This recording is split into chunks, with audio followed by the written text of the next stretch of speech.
श्रीगुरुभ्यो नमः। हरि ओम। श्रीमहागणाधिपतये नमः। हरि ओम। श्रीमहासरस्वत्यै नमः। हरि ओम। श्रीगुरुभ्यो नमः। हरि ओम। गुरुर्ब्रह्मा गुरुर्विष्णुः गुरुदेवो महेश्वरः गुरु साक्षात् परब्रह्म तस्मै श्री गुरवे नमः। అన్నదానము కన్నా అధిక దానము లేదు, తల్లిదండ్రుల కన్న దైవమేది, సత్యశీలత కన్న జగతీ తపమేది, దయ కంటే ఎక్కువ ధర్మమేది, సుజన సంగతి కన్న చూడలాభంబేది, క్రోధంబు కన్న శత్రుత్వమేది, అంగనామణి కన్న అభినవమణి ఏది, రుణము కంటెను నరునకు రోగమేది, ధరణి అపకీర్తి కంటెను నరకమేది, సర్వదా కీర్తి కంటెను స్వర్గమేది, సర్వలోకాభిరామ శ్రీరంగధామ. 2025 సంవత్సరం మే నెల, మరి 10వ రాశి మకర రాశి. మరి మే నెల 16 నుండి 31 వరకు పక్ష ఫలితాలు ధనస్సు రాశి ఫలితాలు చెప్పుకుందాం. ఈ ధనస్సు రాశికి శని అర్ధాష్టమ శని నాడు చాలా ఖర్చయిన రోజులు, చాలా ఇబ్బందులు, రకరకాల సమస్యలు, దెబ్బలు తగలటాలు కానీ, ఆరోగ్యం పాడైపోవటం కానీ, చేసే ఉద్యోగం పోవటం కానీ, మరి అనవసరమైన ఖర్చులు రావటం కానీ, ఇట్లా రకరకాలైన సమస్యలు అర్ధాష్టమ శని వల్ల చాలా బాధలు కలగబోతున్నాయి. కాబట్టి ఈ రాశి వాళ్ళకి శుక్రుడు ఒక్కడు తప్పితే ఏ గ్రహం కూడా పూర్తిగా బాగాలేదు. మరి గురువు ఒకడు బాగున్నాడు, కానీ మిగతా ఏ గ్రహాలు శుక్రుడు గురువు తప్పితే ఏ గ్రహాలు బాగాలేదు. శుక్రుడు వల్ల విద్య, ఉద్యోగం, చదువు వీటి వరకు పర్వాలేదు, కానీ మిగతా విషయాల్లో చాలా కష్టాలు నష్టాలు కనబడుతున్నాయి.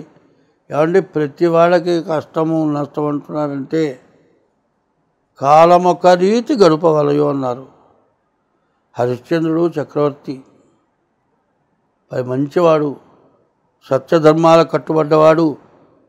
దానం చేసేటప్పుడు అంతకుముందు ఇస్తానన్నది దీంట్లో కలిపి ఇంక్లూడ్ చేయకపోవటం చేత మొత్తం ఇచ్చిన తర్వాత అప్పుడు యాగానికి ఇస్తానన్నది ఇవ్వబోయి అంటే ఎక్కడ తెచ్చిస్తాను అంతం తప్పుగా అనకుండా అయ్యా ఇస్తానన్నది ఇస్తానంటే శిష్యుడిని పంపించి మరి భార్యని అమ్ముకొని తల్లిని తలమ్ముకొని కాటికాపరితనం చేసి సత్యానికి ధర్మానికి కట్టుబడి మరి ఆయన ఈశ్వరుడు ఈరోజు కూడా మరి హరిశ్చంద్ర ఘాట్ అంటారు కాశీలో, ఈశ్వరుడితో సమానంగా పూజింపబడుతున్నాడు.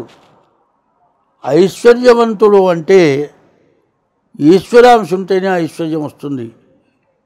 అటువంటి హరిశ్చంద్రుడు ఎన్ని బాధలు పడ్డాడు. కాబట్టి మానవుడికి బాధలు రాకుండా ఉండవు.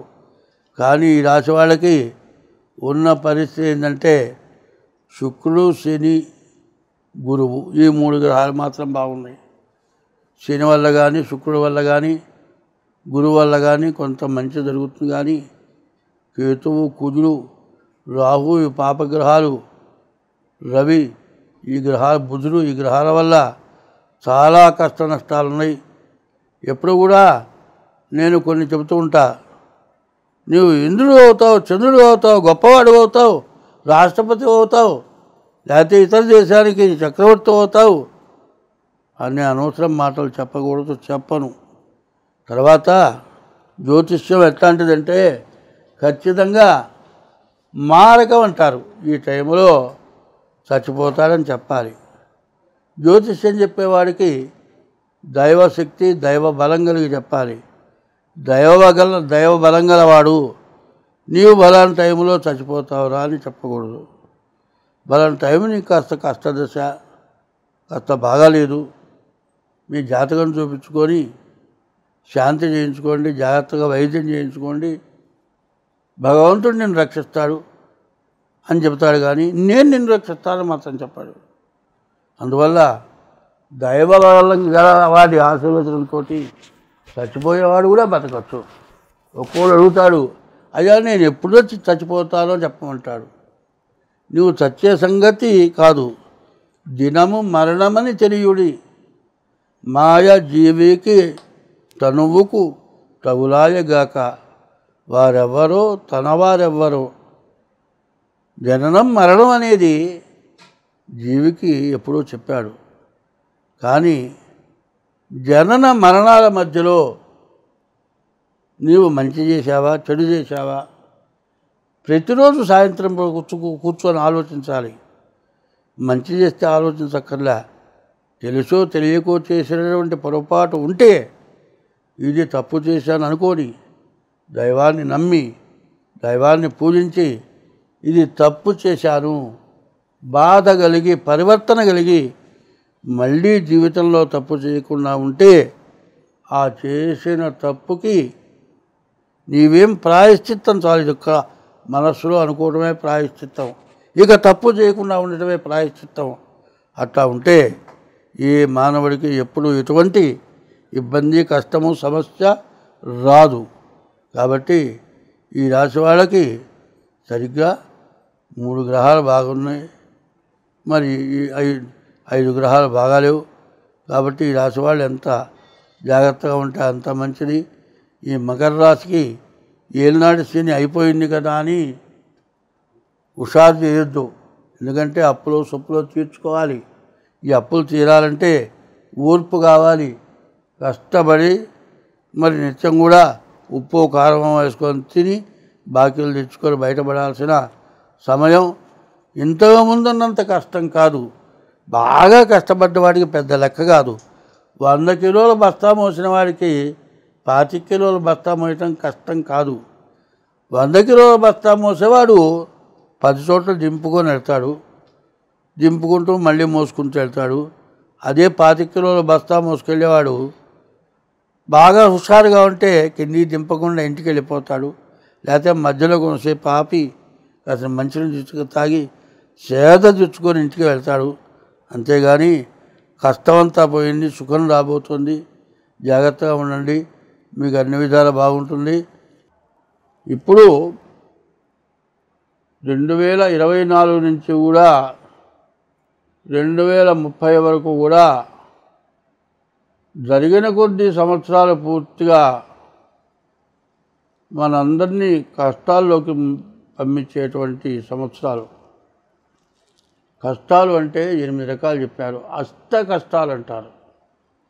ఆ అష్ట కష్టాలు డబ్బులున్నా, భార్య ఉన్నా, పిల్లలున్నా, ఇల్లున్నా, విద్య ఉన్నా, ఉద్యోగం ఉన్నా, ఎంత డబ్బున్నా కాదండి, కొండంత బంగారం ఉన్నా. కొండంత బంగారం కొండ మీద కూర్చుంటే తినటానికి అన్నా అన్నం వస్తుందా? అన్నం తిన్నంత బంగారం అయినా తినగలుగుతాడా? తిని అరిగించుకోగలుగుతాడా? కాబట్టి కష్ట సమయాలు ఇవి. ఇప్పుడు జరుగుతున్నది అందరికీ కూడా తెలుసు. ఉగ్రవాదుల యొక్క బాధతోటి సరిగా చెప్పాలంటే ఎవ్వరూ ఓర్చుకోలేనటువంటి, కనీసం హిందూ దేశంలో ఉన్నటువంటి ముస్లిమ్స్ కూడా ఇది తప్పు, దీనికి తగినటువంటి ప్రాయశ్చిత్తం జరగాల్సిందే అని కోరుకుంటున్నటువంటి మహోన్నతమైనటువంటి సమయం.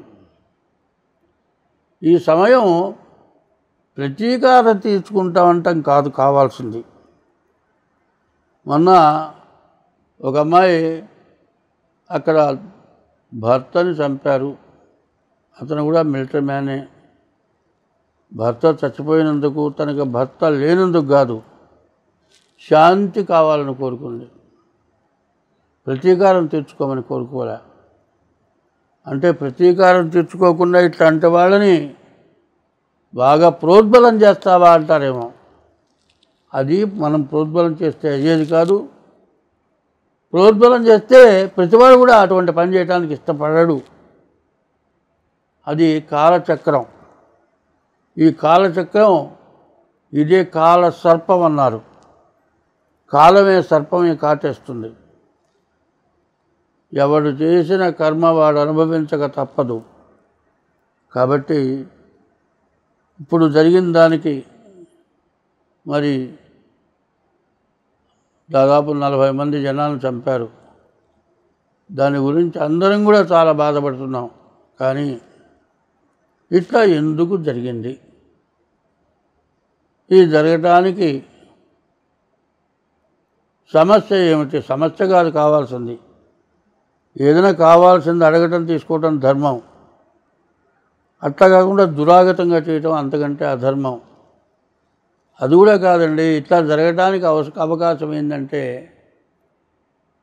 ఒకటి చెప్పారు భాగవతంలో, కర్మమున పుట్టు జంతువు కర్మములను వృద్ధి పొందు కర్మమును చెడున్ కర్మమే జనులకు దేవత కర్మమే సుఖ దుఃఖములకు కారణం అధిప అన్నారు. మన తెలుగుదేశం ఇదివరకు ఆంధ్రదేశం అన్నారు, ఆంధ్రప్రదేశ్ అన్నారు, కాదు ఇప్పుడు తెలంగాణ అన్నారు. ఈ తెలంగాణలో బమ్మెరలో జన్మించినటువంటి మరి మరో వ్యాసుడు, నూతన వ్యాసుడు, వ్యాసుడు కంటే ఇంకా గొప్పవాడని చెప్పుకోవాలి. ఆయన పద్యం రాశాడు, కర్మమున పుట్టు జంతువు కర్మములను వృద్ధి పొందు కర్మమే జనులకు దేవత కర్మమే సుఖ దుఃఖములకు కారణం అధిప అని రాశారు. వ్యాసుడు రాసిన దానికంటే కూడా ఇంకా విశేషమైన స్థితిలో భాగవతాన్ని మరి ఆ బొమ్మర పోతనామాత్రుల వారు రచించారు. తర్వాత ఇప్పుడున్నటువంటి బాధ శాంతి. ఈ శాంతి ఎట్లా వస్తుంది? శాంతి మనం కోరుకుంటే భగవంతుడు ఏది చేయాలో అది చేస్తాడు. భగవంతుడు ఇప్పుడు ఏది అవసరమో అది ఇస్తాడు ఖచ్చితంగా. మనం కోరుకుంటే వచ్చేది కాదు, కోరుకోకపోతే పోయేది కానే కాదు. ఇప్పుడున్న పరిస్థితుల్లో ఇప్పుడున్న జరిగిన దానికి భగవంతుడు ఏది ఇవ్వాలో అది ఇస్తాడు. అది ఎట్లా వస్తుందో నేను ఒక్క పద్యంలో చెబుతాను. అన్నదానము కన్నా అధిక దానము లేదు, అన్నదానాన్ని మించిన దానం లేదు. తల్లిదండ్రుల కన్నా దైవమేది, తల్లిదండ్రుల కంటే మించిన దైవం లేరు. సత్య శీలత కన్నా జగతి తపంబేది. సత్యం పలకటం, శీలత అనగా పరస్త్రీ వ్యామోహం. పర అనేది ఏదైనా సరే మనది కాని దానికి వ్యామోహించడం. సత్యశీలత కన్నా సత్యానికి అబద్ధం ఆడకుండా ఉండటం, ఇంకో దానికి ఆశపడకపోవటం. సత్యశీలత కన్నా జగతి తపంబేది. దయ కంటే ఎక్కువ ధర్మమే. దయ ఎట్లా ఉంటుంది? నీ దగ్గర 100 రూపాయలు జేబులో ఉన్నాయి, తిరిగి ఇంటికి వెళ్ళాలంటే ఆటో ఛార్జీ కావాలి. ఒక మనిషి 3 రోజుల నుంచి అన్నం లేక పడిపోయినాడు. వాడి ప్రాణం నిలబెట్టాలంటే ఆ 100 రూపాయలు ఖర్చు పెట్టి ఒక సిలైనో ఏదో ఎక్కిస్తే వాడు బతికి బయటపడతాడు. నీవు నడిచి ఇంటికి వెళ్ళినా తప్పు లేదు, కానీ ప్రాణం పోయేవాడిని రక్షించడం దయ. దయ కంటే ఎక్కువ ధర్మమేది. సుజన సంగతి కన్నా చూడ లాభం బేది. మంచిని చూడటం కంటే మించినటువంటిది ఇంకోటి లేదు. ఏదైతే మంచి, ఇప్పుడు మనం చెప్పుకున్నాం, ప్రాణాపాయ స్థితిలో ఉన్నాడు, 3 రోజుల నుంచి ఆహారం లేదు, వాడు చచ్చిపోతాడు. వాడు బతకాలంటే మనకి తర్వాత రేపటి రోజు మన సంగతి ఏమన్నా కానీ ఇంటికి పోయే లోపల మనం ఏమన్నా కానీ ముందు ఆ మనిషిని బతికిద్దామని 100 రూపాయలు ఖర్చు పెట్టి ఆ శిలైనెక్కిచ్చి మరి ఆ జీవిని రక్షించడం, అది సత్యశీలత కన్నా జగతి తపంబేది. దయ, అటువంటి దయ కంటే ఇప్పుడు ఆ మనిషిని బతికించడం దయ కంటే ఎక్కువ ధర్మమేది. సుజన సంగతి కన్నా చూడ లాభం వేది. ఒక దేవాలయం కట్టినా, ఒక వివాహం జరిగినా, ఒక మంచిది ఏదైనా కార్యక్రమం జరిగినా, ఒక యజ్ఞం జరిగినా, దానికంటే చూస్తే వచ్చే లాభం ఇంకోటి లేదుట. సుజన సంగతి కన్నా చూడ లాభం వేది. క్రోధము కన్నా శత్రుత్వమేది.